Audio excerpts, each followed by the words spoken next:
मेडिस्टैंड। अपनी बीमारी को समझिए। प्रोफेसर अजीज़ुर रहमान, आज मैं एक नई वीडियो के साथ हाज़िर हुआ हूँ, बल्कि ये 3 वीडियोस की एक सीरीज़ होगी। ये तीनों वीडियोस में हम ये कुछ आपसे डिस्कस करेंगे कि शुगर में जो इस्तेमाल करने वाली मुख्तलिफ़ अद्वियात के बारे में कुछ मैं इंफॉर्मेशन आपको दूंगा। यकीनन ये जो इन्फॉर्मेशन है वो इस पर्पज़ के लिए नहीं है कि आप ख़ुद डिसाइड करें कि आपको कौन सी दवाई की ज़रूरत है। वो आपका फिजिशियन, आपका डॉक्टर ही एडवाइस करेगा। लेकिन ख़ुद जानना भी एक बहुत बड़ी एक किस्म की स्ट्रेंथ है। आपको पता होना चाहिए कि जो आपको दवाई दी गई है, इससे क्या आपने एक्सपेक्ट करना है, क्या इसके साइड इफ़ेक्ट हो सकते हैं, क्या इसके फ़ायदे हो सकते हैं। तो इसलिए ये मैं वीडियोस बना रहा हूँ 3।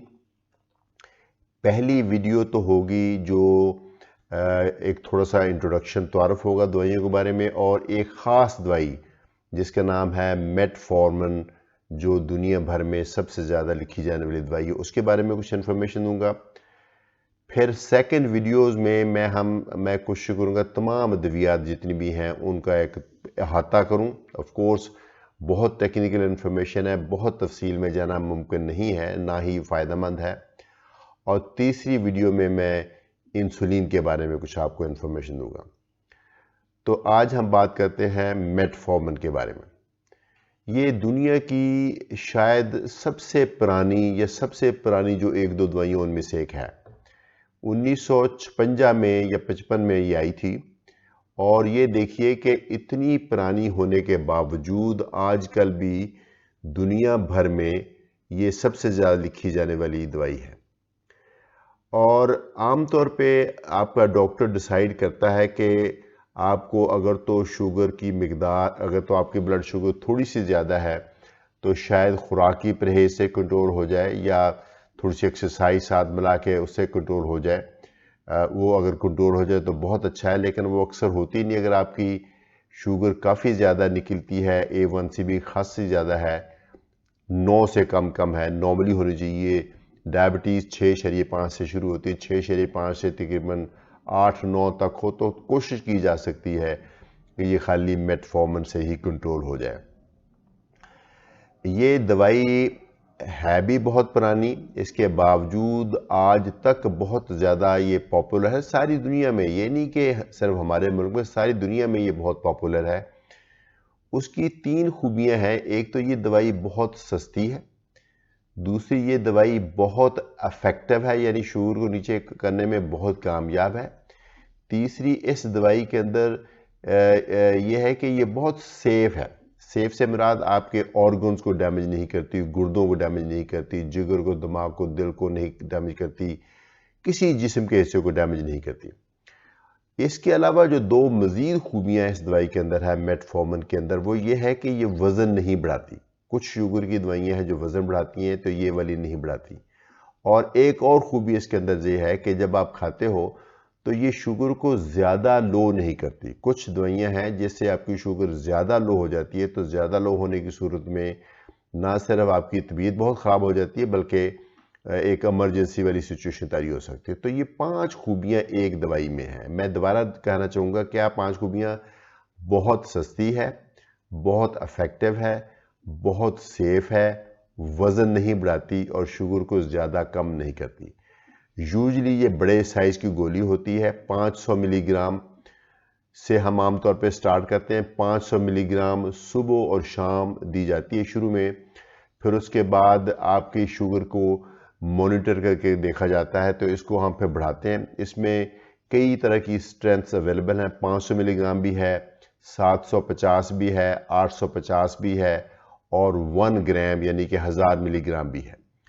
तो ये इस तरह से हम इसको देते हैं। आम तौर पे ये दिन में 2 या 3 मरतबा ली जाती है। दिन में आम तौर पे ये एक दफ़ा नहीं ली जाती। वो अगर एक दफ़ा लेने के लिए इसी दवाई का नाम आ गया है, जो एक्स और मेटफॉर्मिन के साथ नाम लग जाता है XR से मिलाद एक्सटेंडेड रिलीज।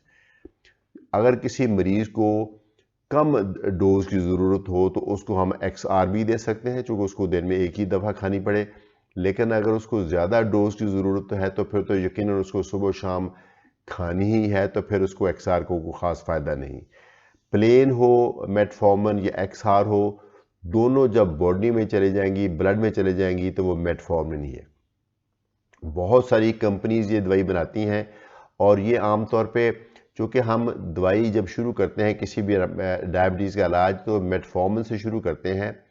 उसके अलावा और बहुत सारी गोलियां कई दफ़ा हमें ऐड करनी पड़ती हैं, अल्टीमेटली इंसुलिन भी ऐड करनी पड़ती है, लेकिन मेटफॉर्मिन यूजली रहती है एंड तक। ये इतनी अच्छी दवाई है, एंड पे जाके कई दफ़ा हमें बंद करनी पड़ती है, ख़ास तौर पे अगर किसी बंदे के गुर्दे अफेक्ट हो रहे हो। लेकिन ये पॉइंट मैंने, जो मेरी एक और वीडियो थी जिसमें लिखा, जिसका अनवान था डायबिटीज़ और आपको गुर्दे, उसमें भी ये पॉइंट मैंने मेंशन किया था। अभी दोबारा मैं करूँगा कि ऐसे में जब मेटफॉर्मिन को कम करके बंद किया जाता है तो उसका मतलब ये कतअन नहीं है कि मेटफॉर्मिन ने आपके गुर्दे ख़राब किए, लेकिन इसका मतलब ये होता है चूँकि मेटफॉर्मिन बॉडी में से सिर्फ गुर्दों के से ज़रिए से खारिज होती है, तो जब आपके गुर्दे कमज़ोर हो जाते हैं तो ख़तरा होता है कि ये दवाई आपकी बॉडी में जमा होनी ना शुरू हो जाए। तो ऑफ कोर्स जब ये जमा होनी शुरू हो जाएगी फिर वो, इसका लेवल इतना हो जाएगा कि साइड इफ़ेक्ट आ सकते हैं। तो पहले हम मेटफॉर्मिन को कम करते हैं, फिर उसको बंद भी करना पड़ता है अगर आपका गुर्दे ज़्यादा कमज़ोर हो गए हों। तो यूजली स्टार्ट की जाती है 500 मिलीग्राम सुबह शाम खाने के साथ। अच्छा, इसमें दवाई में जो एक साइड इफ़ेक्ट है वो इतना सीरियस नहीं है, लेकिन ऑफ कोर्स जिसको होता है उसको ज़रा तकलीफ देता है। वो ये है कि कुछ लोगों का ये पेट ख़राब करती है। अच्छा, बात यह है, ये हकीकत है कि दवाई देने से पहले हम नहीं बता सकते कि किस मरीज़ का ये पेट ख़राब करेगी, किसका नहीं करेगी। अब ये हेल्थ की बात है कि ये हम ट्राई करके ही पता चलता है। हम मरीज़ को थोड़ा सा एक्सप्लेन ज़रूर करते हैं कि ये दवाई शायद पेट ख़राब करे, लेकिन उसको साथ में ये श्योर करते हैं कि 95% चांस है कि ये पेट नहीं ख़राब करेगी। इसलिए आप इसी जहन से स्टार्ट करेंगे, आपका पेट ख़राब नहीं करेगी। लेकिन एक दूसरी बात मैं ये भी बता दूं, अगर आपको पहले से पेट की कोई तकलीफ़ है, कोई मैदे का अल्सर है या कोई और पेट में कोई गैस या कोई ऐसी है, उसका ये भी मतलब नहीं है कि ये दवाई आपका पेट ख़राब करेगी। सो जब भी ये दवाई स्टार्ट की जाती है, एक तो थोड़ी डोज से स्टार्ट की जाती है ताकि पेट ना ख़राब हो। दूसरा, इस अंडरस्टैंडिंग के तहत स्टार्ट की जाती है कि अगर पेट ख़राब होगा और बंदा नहीं टॉलरेट कर पाएगा तो फिर हम इसको बंद करेंगे। तीसरा, ये खाने के साथ खाई जाती है। खाने के साथ जब दवाई खाएं तो फिर ये कम चांसेस है कि पेट ख़राब करेगी, चूँकि दवाई एकदम से मैदे की दीवार को नहीं लगती, खाने के अंदर मिक्सअप हो जाती है, तो आहिस्ता आहिस्ता निकलती है। तीसरा इसका असूल यह है कि बजाय एक बड़ी डोज देने के आप डिवाइड कर लें, सुबह भी दोपहर भी शाम थोड़ी डोज करके खा लें, तो उस तरह से भी बॉडी इसको बेहतर टॉलरेट कर लेती है। जो XR फॉर्मुलेशन है वो भी निस्बतन बेहतर टॉलरेट हो जाती है। लेकिन अगर मैक्सिमम कुछ होगा भी तो थोड़ा सा पेट अपसेट होगा, तो पेट अपसेट अगर हो जाएगा तो वो परमानेंट नहीं होगा। अगर आपका पेट इतना अपसेट हो जाता है कि इस दवाई को कंटिन्यू करना आपके लिए मुश्किल है, तो फिर इसको बंद कर देंगे, और बंद करने से विद इन डेज, एक आध दिन में आपका पेट बिल्कुल अपनी जगह पे, नॉर्मल जगह पे आ जाएगा। मुश्किल पेट नहीं खराब होता। अगरचे थोड़ा बहुत पेट खराब होता हो तो यकीनन इसको बर्दाश्त भी किया जा सकता है, लेकिन अगर ज़्यादा हो तो फिर मैं समझता हूँ कि फिर इसको शायद बंद करना ही बेस्ट है।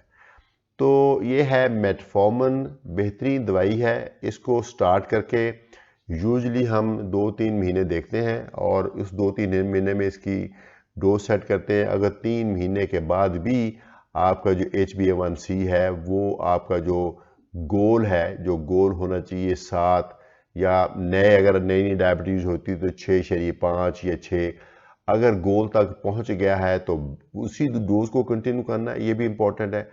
अगर सपोज आप 750 सुबह 750 शाम को खाते हैं, इससे अगर आपकी शुगर कंट्रोल हो जाती है तो इसका मतलब ये नहीं है कि अब आप बंद कर दें या कम कर दें। इसका मतलब है कि ये डोज आपके लिए सही है, तो अब इसको आप कंटिन्यू करेंगे।